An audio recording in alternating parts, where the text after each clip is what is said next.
Earlier in today's show, we learned how the plumbing was being installed in this new high-rise apartment building with Plumber 75 contractor Alpine Plumbing.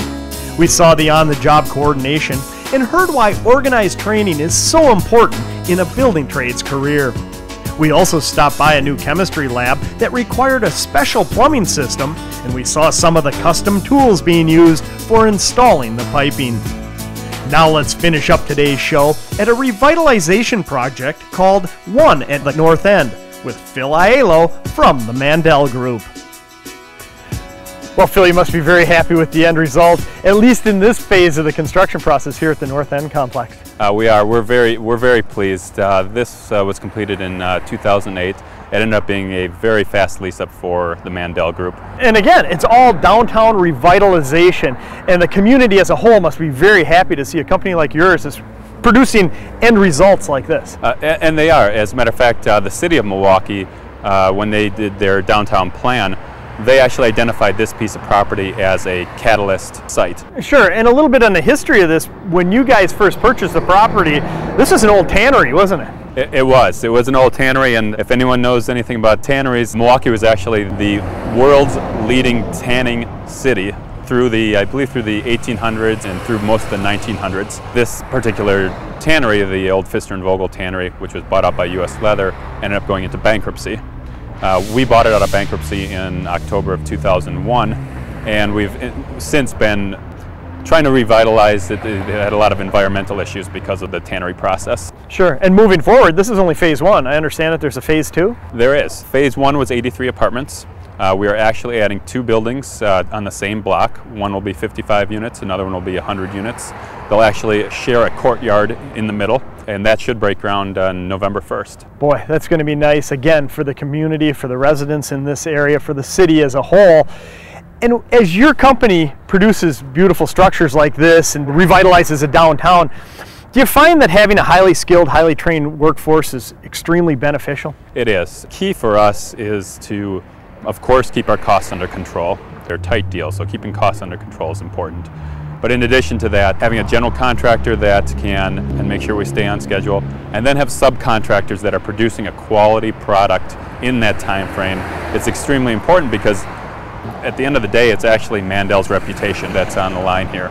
And with a quality workforce, we can continue that good reputation. Yeah, and as we've been following along the Alpine Plumbing projects on today's show, they had an integral role with this development. They did. Alpine Plumbing has actually done all of our plumbing in the history of Mandel Group, which is 20 years plus now. And on this particular development, I'd like to point out that they are the only subcontractor that didn't have anything on the punch list. Boy, that's something to be proud of. On time, on budget, and done right. Exactly. Doesn't get any better than that. Well, good luck with future projects. I think you should be proud, the community should be happy that there's developers like yourself out there that are doing such a great job. Thanks for coming on, sharing it with us. Thank you. It's my pleasure. Well, with just a few minutes left in today's show, let's catch up with one of the owners of Alpine Plumbing, Steve Rudisell, to hear why a career in a plumbing trade is still worth pursuing. Now, here you go. Most people think of plumbing, it's the end user right here. But as we saw in today's show, it's nice to see behind the scenes because of all the training that goes in to make sure that you can depend on plumbing when you need it. Well, yes. I mean, this is the big last part of it, the fun part, actually come and see how everything comes to an end point, and at that point, good for the user. Now, Alpine Plumbing has kind of a unique story behind it. We've seen on today's show, other shows, plumbing can be a generational career, but Alpine Plumbing is also a generational business. Yeah, it is. I mean, we started out, I actually was one of the first apprentices at Alpine Plumbing, and I worked my way up through the ranks, become a journeyman, then became a master plumber. Now I'm third generation owner. Wow, and when we talk about the opportunity within the trades to progress, it doesn't get any higher than that to actually own your own business. No, it doesn't. I mean, it took a lot of perseverance, and the training I got from Local 75 also really helped me progress into that situation. When I first started my apprenticeship, they said you can go as far as you want in this trade. You can be an owner, you can work in the field, whatever you're comfortable with. You can strive as far as you want to go. Little did you know back then when you were green as a plumber that you're going to eventually own your own business. That's pretty cool. It is. It was. It was a really neat experience, and I'm really happy it worked out as well as it did. And with all the different projects we saw on today's show, that really only scratches the surface of what your capabilities are. Oh yeah, we originally, we can do everything from fixing a faucet to 30-story high-rise and everything in between, as you've seen today. Doing science labs, so we're well diverse in anything we can handle. Sure, there's industrial, commercial, but also residential. You guys can also help the homeowner out. Exactly. And talking to your apprentices today on the job, talking to your journeymen, they all turned it back to the mentoring that goes on. Mm-hmm. That is pretty important in your line of work. Oh yeah, the mentoring is everything. If you have a good teacher, a journeyman plumber or a master plumber that wants to teach you when you're an apprentice, and you only learn from what that journeyman or master plumber wants to teach you. So it's a unique thing, especially like we talked about earlier, moving your way up through the company. You have to be mentored. Even from the founder of the company had to mentor me to get to where I am at to this stage today. Well, we only got to scratch the surface of all the different jobs and different areas of expertise that your company offers. But it was fascinating to once again see behind the scenes in the plumbing industry. I appreciate you coming on. Oh yeah, thanks for spending your day with Alpine Plumbing. Now here are some key points to help summarize today's show. We all benefit when we have highly skilled plumbers that can work in our home today, at a high-rise apartment building tomorrow, and next week in a chemistry lab.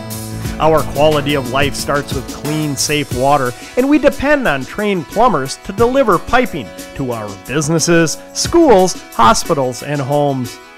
Next, plumbing is a trade that goes back to the earliest of times. And as we saw on today's show, the industry is still progressing with new products and techniques. And with organized training, we can be assured the next generation of plumbers is being trained through apprenticeship, continuing education, and on-the-job mentoring. And finally, plumbing is a great investment. Whether it's a career choice that lets you earn a comfortable living, or selecting a downtown apartment with a unique kitchen to live in, or going to school with a new lab, plumbing is a great investment that we can all benefit from. Well, we're all out of time for this week's show. Hope you've enjoyed it. We'll see you again next time on Today's Home Remodeler. For more information about today's topic and upcoming episodes of Today's Home Remodeler, please visit these websites.